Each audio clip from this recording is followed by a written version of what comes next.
Binagsakan na ng barbel, pinagsasaksak pa ang isang lalaki sa Balamban, Cebu. Matinding galit ang tinitingnang motibo sa pagpatay. May report si Femari Dumabok ng GMA Regional TV. Ayaw na! Ayaw na lagi! Makapanindig balahibo ang pagsigaw ng isang lalaki sa Balamban, Cebu. Ang biktima, tauhan ng staff house na binagsakan ng improvised barbell ng kanya umanong katrabaho.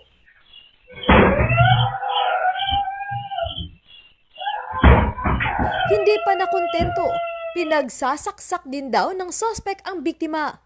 Ayon sa pulisya, nalasing sa pinanggalingang piyesta ang dalawa. Pag-uwi ay nag-away ang dalawa na humantong sa suntukan.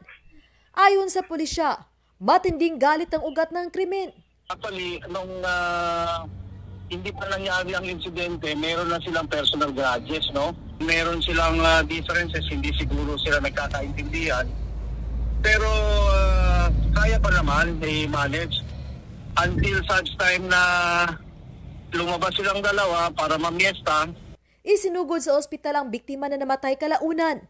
Patuloy ang pagtugi sa suspect. Femari Dumabok ng GMA Regional TV. Nagbabalita para sa GMA Integrated News.